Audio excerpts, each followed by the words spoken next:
Okay, welcome very, very much to Conversation. A pleasure welcome to the program Rand Weeks, and he's billed as a designer, and he's got a very interesting story to tell around issues of our coral reefs and ecological concern for the state of the planet. He's a very interesting, intelligent person doing design, and Rand, welcome so very much to Conversation. Thank you, Harold. It's a pleasure to be here. Great pleasure. Great to see you at an event the other night with Carter Emmart, who does our astrovisualization at the planetarium.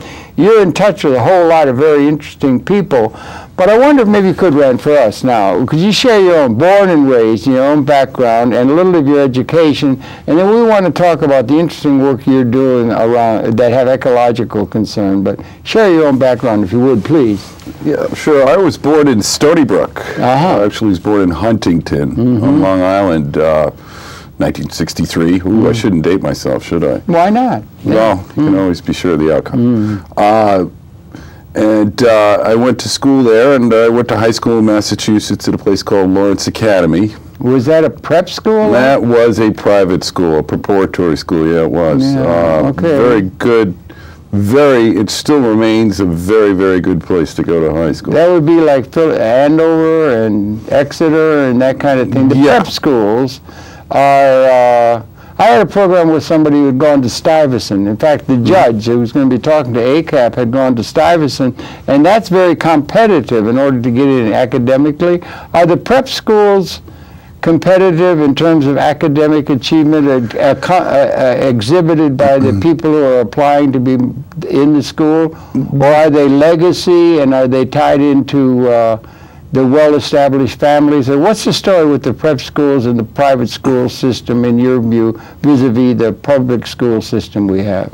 Well, admission to a private school can be a number of different things. When I was admitted, it can happen in a number of different ways. When I was admitted to private school, I had to take an examination literally for the school, and I went to a place called Bunting and Lyon. I don't know if they ever even exist now. They were in Connecticut at one point in time. And I had to take an aptitude test, as well as submit some of the aptitude tests that I'd taken normatively in public school. My ACTs, I believe they were. I actually had an SAT under my belt as well, too. So, and I had to write an essay. And then you have to interview. And I was accepted at a number of different places, and I chose Lawrence Academy above all because they had, and they still do have, a very aggressively creative program with a number of very energetic teachers. I was a little worried, even though I think Phillips Exeter, Andover, and all of those other fine places, that you'd find some staleness within the teachers there. Lawrence Academy was and still remains a very energetic place to go to school, and they also had a program called Lawrence Academy 2, where one could make one's own curricula for a year, which is somewhat like a high school in New York called City School. I have a very good friend who teaches there, where they take people that design their own avocational training. Sort of autodidact, like. They could do whatever they want to do, as long as they write up a program that seems feasible in the past. Yeah, that's interesting. The test was, so they tested your academic bona fides. Yeah, okay, that's interesting to me. And then also I had a friend I was talking to who does teaching, and it seems that in the parts of our society that are, let's say, upper middle class to upper class, and that the attitude of the youth seems to be anti-authoritarian and individually oriented, so they're not like good soldiers that march in line. Whereas the people who are less advantaged, there seems to be among the people a sense that the students or the young people need discipline and need structure. Do you understand what I'm saying? The difference in the attitude? It's interesting, isn't it? And I wonder what you think of that. I found actually I was raised middle class. I grew up in my father was a nuclear safety analyst. Yeah, you told me that, And a materials physicist. And your family went back as engineers back in the 19th century. My grandfather was an engineer at Bell Labs, one of the founding engineers at Bell Labs. Wow. One of the first to graduate from Yale with an electrical engineering degree. Wow. 16, I believe it was. Wow. Yeah, he was known for his work in dielectrics, capacitors, and radar. Transistors and that, or four transistors. He actually, about the time of the transistor, had been working for 30 some odd years, 35 years, 36 years at Bell Labs in New Jersey. He went to Palo Alto to work there. Bell Labs was really a font of stuff. I mean, for a long time in the 50s and 60s, and that, it was just a whole lot of good stuff was coming out of Bell Labs. Magnificent things coming out of Bell Labs. Yeah. Much before that, too. Yeah, right. You hear a lot about the transistor from Bell Labs. But it was a big development. It did. Oh, no, amazing development. But Bell Labs developed everything. Yeah, right. That also, everything that's now imprinted on an NIC circuit was an integrated circuit. It was developed at capacitors. And the theories behind such, and the modern circuit boards, and modern circuitry was developed at Bell Labs, and it was not just Shockley. Right. 50, 60 engineers there, each and every one of them. Exceedingly talented. And also they tended to give them their head. Their lead, their own lead to follow it. Right. That's what I'm saying. In those circles, whereas other people think that there's certain things that have to be done, and it seems to be the people that are least advantaged think that the structure is what's needed. Like a military pattern where they're learning things in a rote way or something. I would differ with you there. I think all children are basically born or raised nowadays in culture of whatever class or environment are raised rebellious. I think maybe that's reaction. And I think that's one of the things that's left over from the 1960s. Or I would say 1960s leftover. That's a very positive thing because children don't follow the path. Right. Always. And as a result, they wind up healthier human beings because they learn how to make mistakes before they're just taught the right way to do things. I've been interested in things in a comprehensive way, and I was in a place where I was understanding that testing that was done where a group of, you have a subjective gauge in your mind about when something's valid, but it seems like valid, the assumption of this testing or this study that was done. And what they were is a group of psychiatrists, psychologists, sociologists, trying to get at what we mean when we talk about a creative state of mind, as opposed to there's other states, of mind, but a creative state of mind. And they were trying to put a chronological stamp on that. And they came up with the thing that across the world, and they came up with and it seems to me it was a valid thing. I may be wrong to look at it in detail, but they came up across the world that and they came up with a chart, in terms of age, and across the world, it peaked at 5 years old. They're the most creative state of mind in terms of age group, and then it goes down, they end up like us. But it creates, nature must have built that creativity notion, and 5-year-olds are gorgeous. Universally, they're gorgeous. They're absolutely no artifice at all. They're totally honest and open and are into everything. It's when we send people to school. Yes, there is that connection. Regulation begins.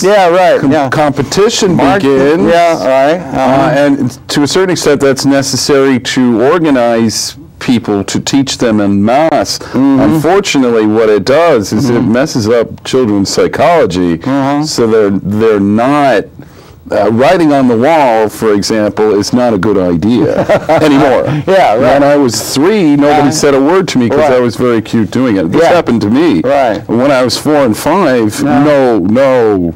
And my parents spent a good deal of time trying to get me to stop writing on phonograph records. I thought it looked beautiful. Yeah, I know. Or I thought it satisfied me, put it that way. I had no idea of beauty yet. There was no definition of beauty. I understand exactly what you're saying. And I try to avoid it, but I try to avoid making distinctions and everything. But I think my favorite human beings are 5-year-olds. 5-year-olds are just 5 and 6-year-olds. I don't know how kindergarten teachers are able to take money for what they do to be associating with such lovely people as our 5 and 6-year-olds. They're gorgeous. But anyway, that's all aside, and it's got some notions about education, you know, and everything like that. Anyway, you went to the school, and was it a scientific, like Bronx science, or we have Stuyvesant? It was very much a liberal arts institution. I wouldn't call it liberal arts, but basically a very good background. There was a good science department there, but it wasn't noted like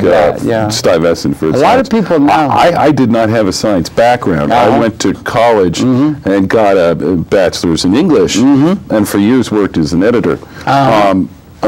Newspaper and technical editor for a while too, but I'd always had the habit of playing with electronics. Okay, yeah. Which my grandfather inspired in a lot of ways. Yeah, I would have thought, yeah. And interesting stuff in the attic and everything. Yeah, well, no, for him it was interesting stuff in his basement. Oh, in the basement, okay. He was very private and quiet about those things, but I did sneak down there, and he gave me a good deal. Yeah. It was one way I could have of talking to him, because he was not a very talkative person. But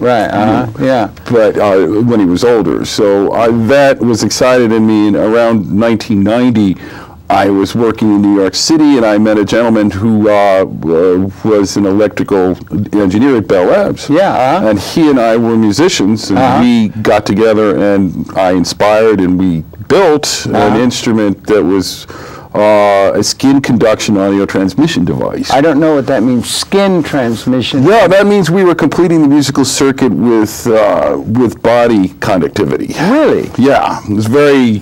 You know, you can insert all the jokes that you want. Right, I know, right, yeah, right. But yeah, we were working on other designs too, and I was starting to develop that as I thought of that as a career, but the partnership did not turn out well ultimately. And so I was away from all of this until a few years back when I just recently come back to New York, because I've been on Long Island for a few years taking care of my parents while they were. You know, I was the unmarried member of the family. Okay. And I came back and ran into Reed Stowe again. Oh, yeah, wonderful Reed. Again, you'd run into I'd known Reed a few years back in 1994. Great guy. American hero. I believe so. Yeah, right. I believe a genuine American hero. And I always believed Reed would do what he said he would do. Now, he was a bit of a carnival barker to a certain extent, but I always noticed in him, and obviously it's still there, and it's what helped him do what he did, a focus to do something. Yeah. Maybe we should explain to the audience who he is. Well, because there are few people might not know. We're talking about Reed lovingly because we know him, and a lot of people do. But that's how you and I were, you know, had met each other. Reed Stowe holds the record for the longest contiguous, which means continuous, nonstop sail in recorded human history. Now, there may have been others on boats in various positions in the Arctic, and in prison ships in England. I've heard from some of the community that don't agree with what way back in the mists of history. I'm sure that there were examples, but no one has set out by themselves, organized all of their food, organized all of their mechanics so it works properly, and gone out for 1,152 days nonstop. Yeah, that's what Reed Stowe did. As a sailor, built his own boat. On a gaff-rigged schooner called the Anne, after his mother, that he lovingly built from the timbers in the forest on the shores of North Carolina, and sailed them into the oceans of the world and set a record. He, in a great sense of ecological concern, and a great sense of a great artist, a great spiritual consciousness. I think what Reed Stowe, even though he is all of those things, will be known for and should be known for is his athleticism. Athletic. He's got to be athletic. That's a 70-foot gaff rig schooner that he was sailing by himself for 1,000 days. 800 days. 800 days. For 800 days with by Sonia. himself. Yeah, right. He had his Sonia Ahmad was with him for the first 305 days. You're right. Yeah. But he spent 800 days by himself on a 76-foot boat. Yeah. The gentleman who did that who had the next closest record, 657 days, John Sanders, had a much shorter boat, much lighter, much easier to sail, not easily single-handed, was Reed's boat. Reed's boat is not the easiest boat to single-hand. 70 tons, 76 feet, wood gaff rigs. Not to take anything away from what John Sanders did. Yeah. But John Sanders had a much lighter boat. Yeah. John Sanders had much more organized financial backing, and John Sanders never left the screaming 40s and 50s. And he sailed off of Australia, went around the world a number of different times at a faster speed than Reed could. Reed left from New York, went down south, went down around the Capes, and then spent some time in the Pacific. So Reed is kind of like many people. There are people that don't understand that. Yeah, right. They don't understand why would anybody do it. Yeah, why wasn't he more of a performance sailor? I find that. Yeah, I find it understandable that they would feel that way. But on the other hand, some of those people don't recognize the fact that he is a superior seaman. Oh, absolutely. The mariner and he was like he had that. He was sailing all that time with out of sight of land and with no resupply. It was like a biosphere on the ocean. Well, this is where oceans of the world. But this is where he feels the most comfortable. Yeah, isn't that interesting? That's the way. That's his personality. Some people find that difficult to understand. Yeah, he tried to plan that for 25 years to put that together. And he never could get big-time corporate support for that. Isn't that interesting? Because a lot of people did not understand the fact that he is basically, you call him an aborigine, perhaps, of the sea. An original. An aborigine is what I'm saying. I don't mean that to be. No, I understand what you mean. He would rather be wandering by himself in the middle of the sea than he would be ashore painting, fighting his way through society as we all do. Trying to get into gallery or something. Yeah, get into art in America or something. All of that kind of thing. Like we need to. But he also has a great deep spiritual thing. The original catamaran he called Tantra. He has beautiful guy, and you did the electric for him. That's worth mentioning. You provided him with electricity. He got in his corner some of the smartest people in the world, including yourself and Reed Stowe and others, but he couldn't get the corporate people, and neither was he greeted, as was Lindbergh when he went across the Atlantic Ocean by all the world with great tumultuous welcome as a hero after having set that record. What Lindbergh did in 1927 is much different than what Reed did. Lindbergh was the first guy to fly from Europe to the States to Europe. Yeah, there have been many crossings. In fact, there have been a number of people who have circumnavigated the world, and there have been a number of people on the sea before. I mean, Lindbergh proved. So I don't know if that's a fair comparison. Well, I don't mean to split hair. No, not at all. But I don't know if that's a very fair comparison. It's worth mentioning because Reed set this record of endurance and so forth, like the Explorers Club would take note or something. But he did it, or Hillary, or people who do things like that. But Carter and I at a party tried to figure out why he wasn't greeted by the President of the United States and by the whole coterie of people who greeted. And we kind of figured it out that Lindbergh was heralding a whole aero-industrial industry where people were going to make a lot of money. Reed was sailing in a boat from the 19th century and had an individualistic quality to it, and nobody could see how that's going to make a lot of money. Right. And the only value that seems to be of any on the lips of anybody within our established order of the planet is money. It seems to me that's the only thing, or the major thing that holds it all together. That's a way of looking at it. That's cynical, but it's probably true. I think to a certain extent, for a news story like that to take hold nowadays, you need to promote that news story. Yeah, but they won't want to, because money isn't involved. Yeah, because there's not money to be made. It's not worth being considered, and that's a large issue that we ought to get into, because you're now involved with things that are very interesting, that have an ecological import at a design level and so forth. And it's being a lot of the things we need to do are not being taken into account because they don't see a money dollar sign by the established authorities and so forth. So some of the things that need to be done in a crucial way, in a design sense about the ecology, are being overlooked. And this is one of the themes of your life's work, I think. No, yeah, well, it's certainly a problem. And we ought to get to that. Beyond the trouble is, Rand, you're too damned interesting. I could talk to you 25 hours with no problem. We'll have to do it over coffee. But we want to get on to the work you're doing, with the design, with the reefs of the world and so forth. And maybe we could get to that, because we could keep, you know what I'm saying? We could keep going. Well, let me just finish about Reed, and then we can move on to this. My involvement with Reed was designing systems that would last.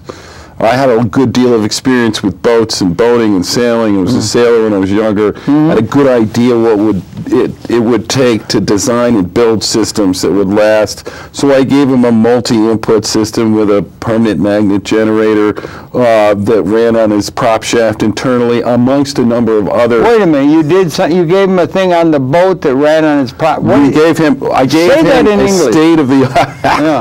a state-of-the-art electrical system, and helped design his electronics. And what was the source of the energy that ran the electric system? You had something predominantly solar. Predominantly solar. He had an accident with going out. Yeah, which is good luck. There have been other sailors that have done circumnavigations and extended sails that have started their sail the same way. It actually turned out to be good luck. It was bad luck for a lot of the frictive generators, because he needed a certain amount of forward speed enough to get RPMs to run a prop shaft and a generator that would run on his prop shaft freewheeling while his sails. What's a prop shaft? What's a prop? That's the propeller shaft. Propeller shaft. Oh, he did have an engine on it. No. Every boat, or a boat of that size, needs an engine to maneuver, to dock. Very difficult to dock a sailboat of that size. Yeah, I should think. Or any size. But yes, so what would happen was, there are a number of different options that he had to charge his batteries. No AC. No AC. Not just DC? All DC. Largely it costs a lot more energy to make AC energy than it does just to use DC energy properly. Your computer, for instance, runs 5 volts DC, 12 volts DC. Most of them do. Apple's run at 20 volts, but 12 volts, 24 volts DC is always the best option.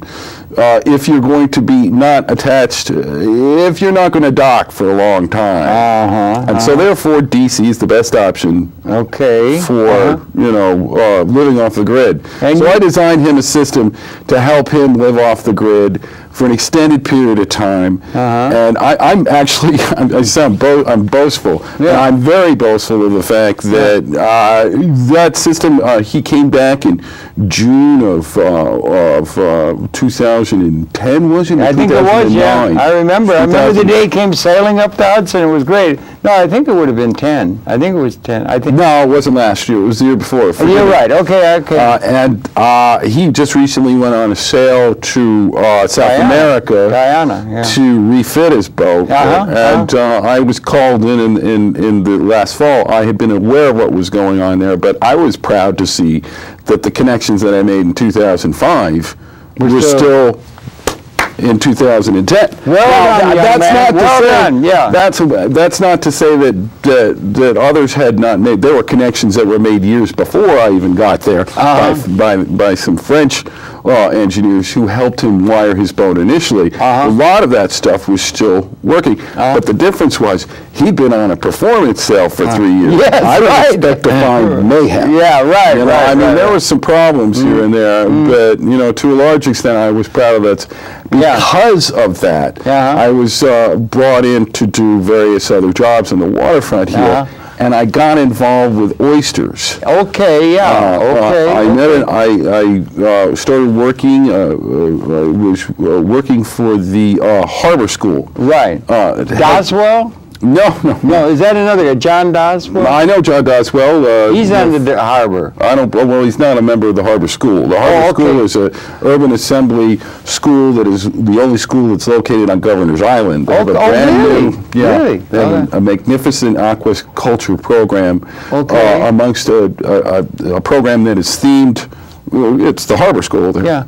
They build boats. It's a regular high school. Is the fate of Governor Island been decided? There was all kinds of people at different. It's still up in the air. There's still plans out there for it, but I'm not quite so sure which plans have been. What a magnificent location for development of education or all kinds of things. Be a fine place for a number of different universities. Yes, sir. Yes, sir. Absolutely. It'd be a little too. I think that's probably what they should do. But the harbor school, it's a high school, is there now. They have what is called a FLUPSI, a floating upwelling system that grows incubational oysters. Okay, grows and you came in. Okay, and go ahead. I provided and designed a system to power that FLUPSI's water pump, air pump, which blows air on incubational oysters with solar energy. Okay, we're going to have to talk about that a little. A FLUPSI, what is that? FLUPSI, F-L-U-P-S-Y. It's a floating upwelling system. Floating upwelling system. Basically, it's a dock that grows oysters. A dock that grows oysters. Yeah, it's on a dock, and there are a number of what they call silos onto which incubational oysters are placed. Incubation, okay, small oysters. Now you're talking about oysters, not the kind we eat, but I'm talking about the kind we eat, but we don't eat these. These are not designed to eat. You can eat. You know, it's the old adage, would you eat a fish you caught in the East River? Maybe. You probably shouldn't. Would you eat an oyster that was in the East River? You should definitely not. But oysters fill, an adult oyster can filter as much as 50 gallons of water a day. That's staggering. Filtering out... A single oyster. Is that going to filter out pollutants or something? Aha. Yeah, there's the key. Okay. So... That's amazing, Yeah, this is the key to oysters. It's not growing oysters. Oysters were once a very large part of the New York waterfront and a large part of the New York ecosystem. Okay. They're a very important part of the New York ecosystem. A mollusk, right? Yeah. Well, they're bivalves. Shellfish. So oysters. If the harbor school right now is working with was involved with the PS1 program on the visions for the New York City waterfront for the future, and they are working with the Army the Army Engineer Corps. Excuse me, I'm fumbling my words. Army Corps of Engineers. As well as the baykeepers and other entities to build reefs, oyster reefs, to take their incubational oysters, bag them, and put them, drop them to form reefs down south of Buttermilk Channel and in Queens. Buttermilk Channel? Is that local? Is that a local reef? Buttermilk Channel? Buttermilk Channel is outside New York Harbor or something? It's local. No. Buttermilk Channel is the eastern channel from the lower New York Bay into New York Harbor. And that in turn, all of that kind of work and everything is involved because the reefs, the coral reefs of the world are under great threat. Well, and that's something that comes later. That comes later.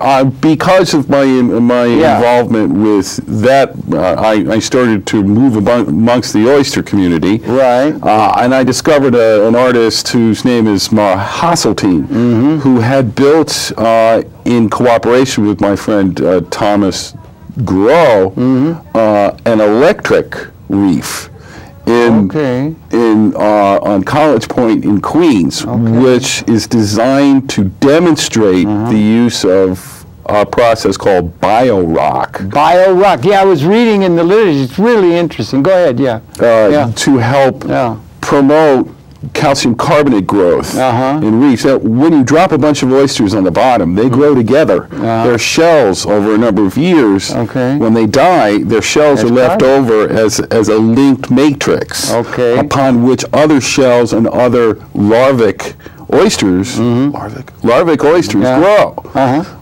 So what happens largely, to a large extent, in waters that are eutrophied or eutrophic, very polluted waters, is those oyster shells, they're hard, but they don't grow as much as they should due to lack of oxygen and a lack of other things because of the pollution. Yeah, due to pollution and due to toxic elements in the water. And even this has some effect over global warming issues, also affect the coral reefs and so forth. Am I right? Yes, I'm getting to that. Okay, sorry. So we're halfway through, so we got to make sure we get it all in. Yeah. Well, time goes fast. It only seems like we're a quarter of the way through. Well, I guess,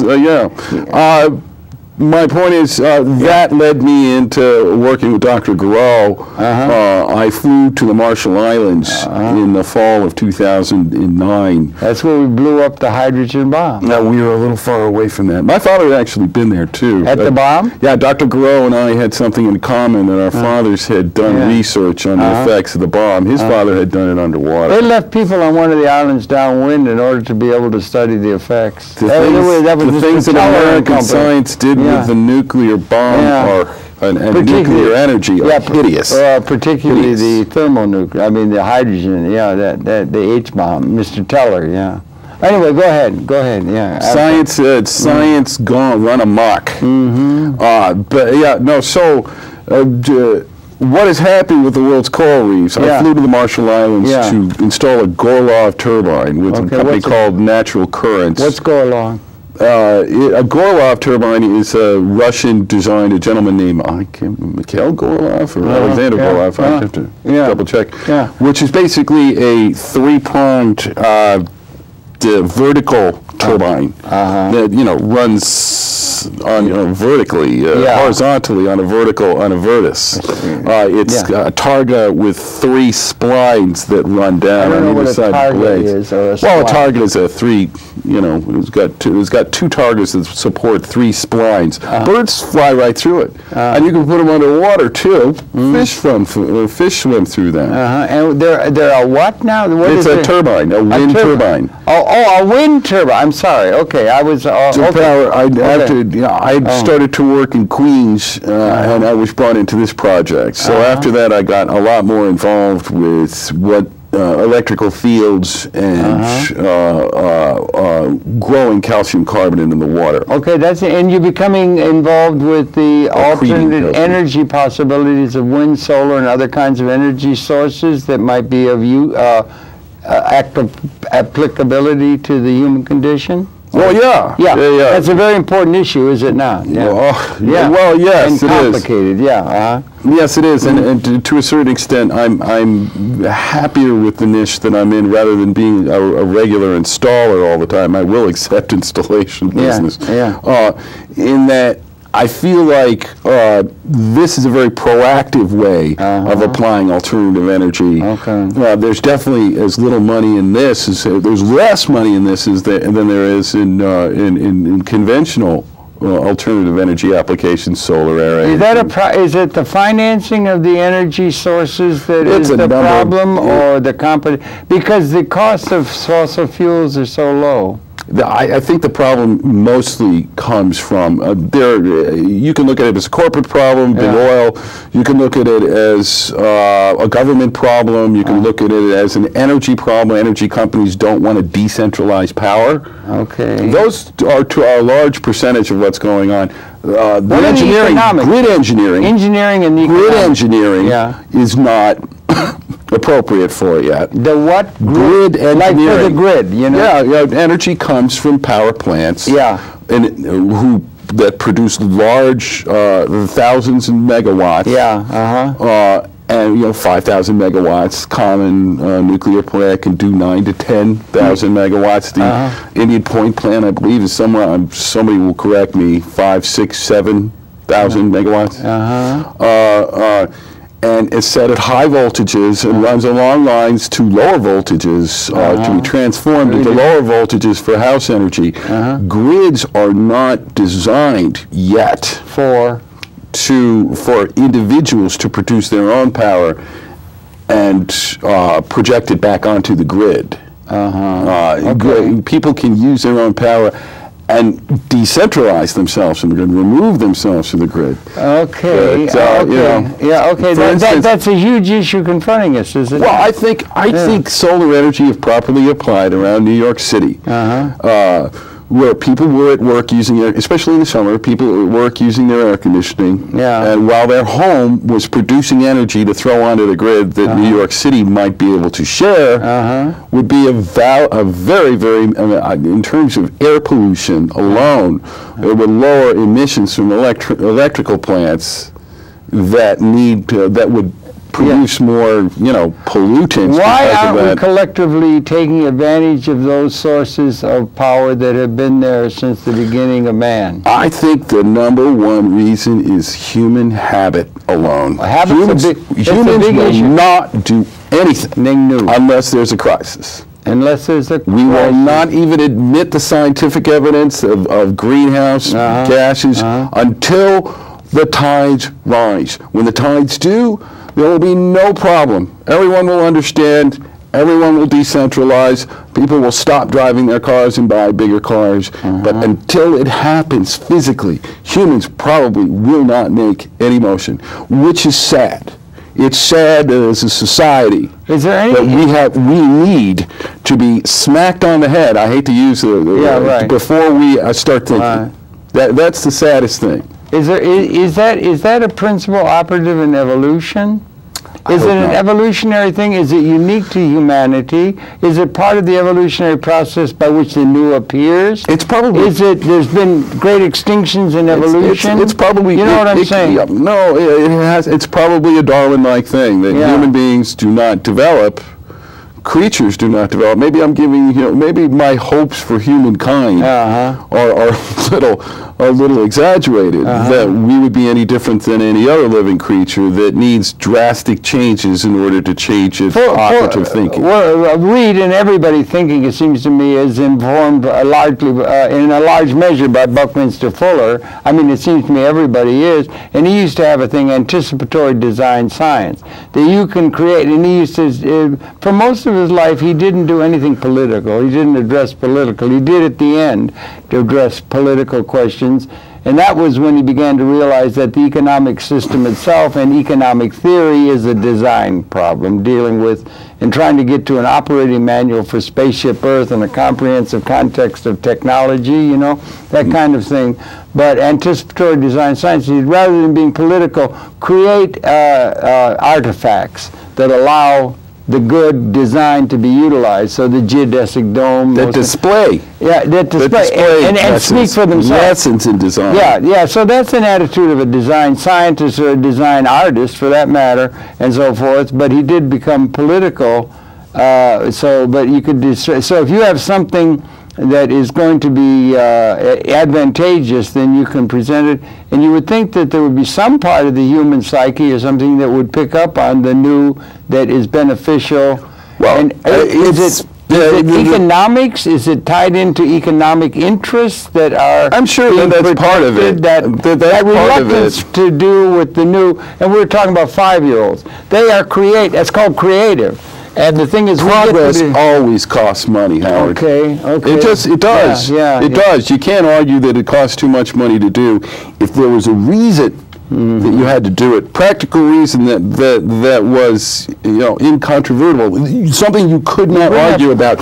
If New York City started to flood, people might get better sense. I understand you're making that point. And it's a shame it's going to take that, but I believe that I will, as an alternative energy guy, I will fight that the rest of my life, which I don't mind so much. It's called job security, to a certain extent. But it also makes job security a little bit more difficult. Yeah, but that's a take you have on it and everything. It just seems to me it's a larger issue somehow. And one of the things that bothers me about that is that swoon to historical patterns or habit, is really very dangerous at a time when things are so precarious And that, like, I'm very worried about geopolitics and so forth. Well, let's get back to coral reefs. No, but just quick to make the point. Yeah, get to coral reefs. But I'm very worried about the fact that the Marshall Islands you mentioned and that the weapons that we developed, which is an extension of our capability, the leading thing that's led the political class is weapons.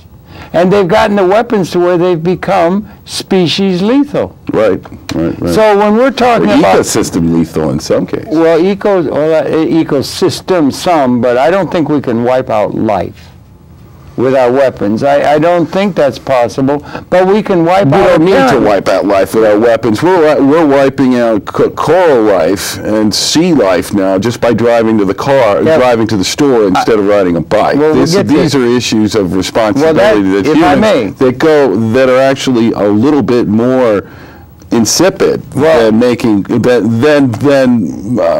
weapons, which, although we did create lots of weapons, we haven't used many of them. We haven't used them, but that doesn't mean that. But the point that they exist. So they probably will cease to exist at some point in time because you think you can run you think you can run that backwards? It seems to me that the way the human society has evolved is called realpolitik. Whoever's got the weapons can conquer the other and make their tribe strong. But they can't, though, because they can't use them. Well, they can pretend. They can get them to protect themselves. Yeah, but with all due respect, when we're talking about habits and things that are worrying because we're coming to a thing. And when you get to a certain thing where you've got the capability, I mean, they exist. They're on hair trigger alert. They're ready to go. You're not talking about. All of that means nothing. No, but you're unless not. They're used. With all, yeah, but all of that means right. Nothing. Eventually, now, for the last 50 years, it's been exceedingly frightening. But as time goes by, we're okay? I don't think we'll never be okay until nuclear power is, domestically nuclear power is perfected in a way that doesn't produce more waste than it generates electricity to a certain extent, harmful waste, and will never be safe until nuclear weapons are completely dismantled and done away with. But we are moving towards that. You think so? Okay. Because of the fact we haven't been able to use those weapons, we will eventually, I think, as a society, as a kind, humans will eventually realize that, why do we need this stuff? Okay, do you think there are other weapon systems that they develop? Because the thing that's led them is to have the political and militarily backed up advantage to have their tribe get strong. It's called realpolitik. Yeah. And it still rules. Forgive me, but I'm probably not. I'd like to get back to coral reefs because all right, that's there's some very one of the problems that I find with humankind is that they will not focus. Well, okay. Everything has to be a large idea. No offense. No, that's everything has to be a large idea when small ideas change the world. Okay. If you focus on small ideas, well, there are two schools of coral reef rejuvenation. The coral reefs are very important. Okay. Coral reefs are the place where hundreds of species. Okay, and this is on the assumption that we're not going to blow it up. Yeah. That's the thing. We're not going to blow up the world, Harold. Oh, you sure? I'll predict absolutely that right sure of that. Absolutely, you know that for sure. Score. What's going on with burn the world off. What's going on with Tehran? Let a couple Iran of atomic bombs go out. Iran is obviously trying to develop a nuclear weapon because nobody else is defending their interests. And what we're talking about when you're doing that, I'm sorry, I think they remain species lethal. And that's the thing that has nothing to do with rationality. Nothing to do, it would be irrationality based upon assumptions of humanity, pig-headed, not being able to adjust to a new reality. The big thing that's needed in order for survival is the ability to change and not be locked into old patterns. That's what caused the extinction of species. I'm worried that we're going to extinguish our species. That's the problem with humankind. But humankind is a reasonable. It's one thing to change your habit when it comes to when you're given more comfort. I knew an alternative energy engineer, fine man, who'd put arrays on top of the Department of Energy, who'd put solar arrays upon the department. What's an array? Solar array is a number of the solar panels. Oh, I see. Okay, sorry. Who left his thermostat at 78 degrees, which is it's antithetical. I don't understand. What do you mean? You got to lower your thermostat. Humankind has to lower its thermostats to 68 degrees when they leave the house, 65 preferably, because it saves energy and it saves pollution. So here's an example of a guy that spent a good deal of his life being excited by providing alternative forms of energy, who wasted energy at home. Because he made him feel comfortable. That's a larger problem with humankind. Humankind won't change if they're comfortable. They will change when they're uncomfortable, hopefully, before extinction. So my indication with weapons is, my indication with weapons, even though I would really rather talk about coral reefs. I came here to talk about coral reefs. And we have important information to talk about when it comes to coral reefs. I'm out of my, I understand concepts of realpolitik, but I'm kind of out of my... Okay, let's talk about coral reefs. I came to talk about coral reefs. Yes, talk about coral reefs. And also quickly, I think that I'm hoping that, I don't defend what Iran is doing to its people, but they have their own beliefs, and they're trying to develop a weapon to protect themselves. Hopefully that will, as time goes by, you're not going to see it in the next 10 years, 20 years, 30 years, but in the next 50 years, hopefully as time goes by, people like Iran or individuals will not feel the need to protect themselves against us. Species lethal weapons. Against us. We're the problem. We're the problem. We don't have us, against Israel, against anybody who would choose to attack them. But it's mostly the United States. It set the pattern for the world. The United States is caught up in an outdated system. They won't allow the ecological United States, because of the United States' relationship with the Soviet Union, has set the pattern for the world, and we have not learned to do any better yet. Yeah, that's right. We haven't learned how to set it up. I have faith in the United States of America, and I'm not going to sit here, I will not sit here and say that the greatest society in human history, or one of the 3 or 4 of them, it can't be fixed. Well, let's hope not. Well, it's all about human reason. Right. So back to coral reefs. And coral reefs, by all means. Well, that's it. But it's very dangerous. We will kill the planet, not by weapons. We'll kill the planet by driving our car to the store. Well, we will kill the planet by leaving our thermostat up to 85 while we preach other things. This is where reason and action. This is where reason and action vary. Why not put the thermostat down to 45? You can make it. No. Well, you could live in an igloo. Why don't we live in a cave? Why do we have anything where we have any comfort at all? Are we all supposed to live down at the level of an animal?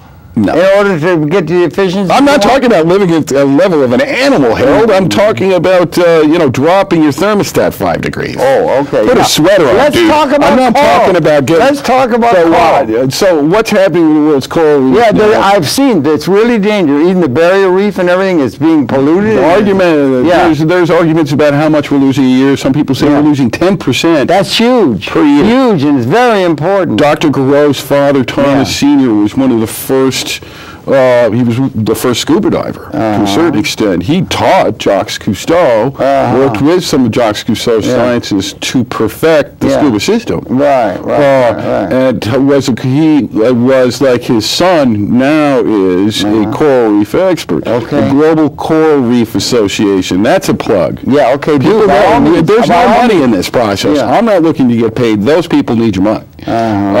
Global Coral Reef Association. Thank you. That's Dr. Garreau's association to combat what's happening, what they call coral bleaching. Numbers of carbon dioxide in the water and larger numbers of sunlight due to the fact have been destroying coral reefs at large percentages per year. Pollution. Due to human pollution. And due to heat, temperature rising, and carbon dioxide pollution. And the coral reefs are so essential to the ecology. They are a backbone of ocean ecology because there are hundreds of species of fish that rely on the reef to feed, to protect themselves. There's an ecosystem within the reefs themselves. Absolutely. Lobsters grow there. Right on. The numbers of species in the thousands. Not in the deep ocean. Oysters are more of a shore. They can grow. Oysters can grow all But they have a over role the to place. play in terms of restoring things in a way. The oysters do. Oysters do. There are other shellfish. But so it's being done. Oysters filter water. Oysters used to be all up in...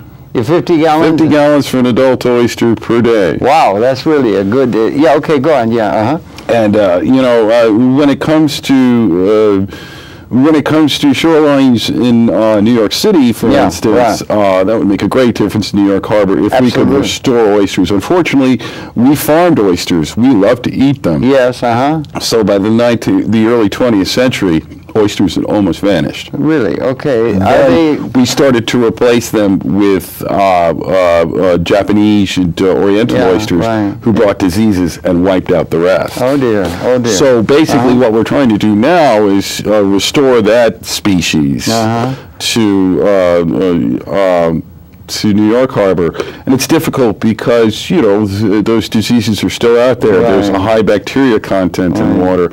Biorock fields have been shown in Queens to electrical fields associated with Biorock in Queens have promoted Spartina growth. Spartina seagrass is another valuable water filtration system that is a natural, what we call these practices geotherapy. Geotherapy, it's a good term. You plant, it's like planting more trees. Right. It can be something as simple as that, or what we're doing in biomimicry is growing more calcium carbonate, which is a substance of all seashells. That's what you're doing by what? By with Biorock. Okay, Biorock, and that's something you're Biorock accretion process. It's something and that's what you're involved in. That's what I'm doing. I find it fascinating because we have taken in Queens a toxic waste dump sitting on a battery acid and a number of other, there were companies that made batteries in Queens and a large industrial complex that's been leaching stuff into the shoreline, and we've restored the shoreline. Okay, good.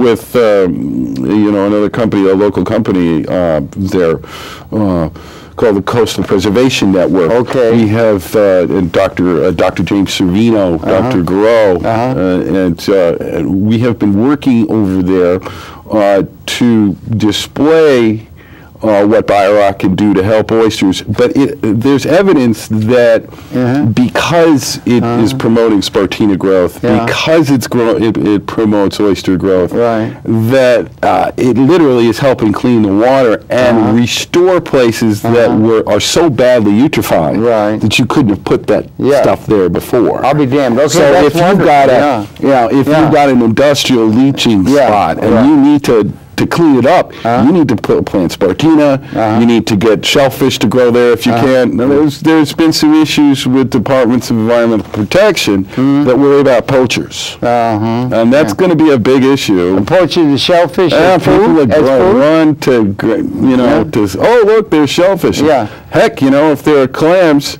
you want to be able to clam. I grew up in an area with, I have my best friend's, one of my best friend's families that had 4 or 5 sons, and they all went clamming with their dad. That's how they ate. They had so many kids, they had difficulties eating. My dissertation professor for the PhD was Kyle Sawyer, the leading American geographer, and he had a thing, a theory I didn't know we had to call you Dr. Channer. No, and I didn't finish the dissertation, so it's an ABD, right? But anyway, he had a theme. He was a great scholar. That the seaside origin, ecological niche of early man, because it was such a steady source of protein in the clams of the seaside. You know, that they would be there, and the headlands could be protected against the cats. You know, it was an interesting thing. Anyway, but that's interesting. Back to coral reefs, yes, the relationship to oysters and Biorock. There are two schools of both coral reef rejuvenation and oyster reef rejuvenation. One school that I'm working with, the Harbor School, which is representative of a school of thought, is you grow a number of oysters and you keep dropping them until they, you know. I don't know if that can be done alone. Biorock is a pumping process, a process that kind of... You can help restore the reefs, the coral. Yes, because... And it's essential that we do that, is it not? Or find a way of combating that? There are two, because it's essential to the ecology. Like I was saying with oysters, there's two schools of belief. The predominant school in coral restoration uses stuff that they call reef balls and other things, cement, which are concrete cement structures that they throw all kinds of stuff in the water. What you want is some carbon. Steel, you want and you want some calcium to be static. Yeah. And coral does not, creatures don't always go to those places. Largely they're left to leach awful chemical into the water. What do we want to have there for the coral reefs? They want some sort of what we do with BioRock is calcium? It's not as, it's cheap. It's a heck of a lot cheaper to throw a piece of concrete in the water than it is to properly grow a BioRock reef. Okay, it's got to be done right. Cheaper, and what you're trying to do is doing it right rather than what we're trying to do is what BioRock does is it basically on a steel substrate grows, accretes calcium carbonate. There you want. With That's a what you want. slight negative DC electronic balance in the water. And that's what you want for the reconstituting of the coral reefs. Yeah, because what it does is it stimulates reefs grow. Then you take healthy portions of reef, you attach them to the BioRock reef, and ultimately what happens is you can shut off the BioRock reef once the coral reef has regrown. Wonderful. That's a wonderful thing. So it's a way of stimulating growth rather than to grow something that needs to maintain forever. It's a way of stimulating coral reefs. That's really good work you're doing. To fight against pollutive. It's a form of geotherapy called biomimicry. Okay, so basically what we're doing is we're mimicking what's happening in the environment through technology. And learning from nature and learning how we can help repair nature and the damage we've done. The gentleman who invented this process was a gentleman named Wolf Hilbritz. You working with him? He was an architect, German architect who died in 2005, I believe. It's a shame because I never met him. I would have loved to. Well, you can build on his work. And an architect. And you're doing it. That's good. The general idea of mankind can relate to the natural order and so forth. What about is it possible that we can help in the repairing of the damage that we've done? And that's one of the missions that before us in an ecological. Sure, that's a big change that we should be making. That's what I worry about the current political climate that talks about doing away with the EPA.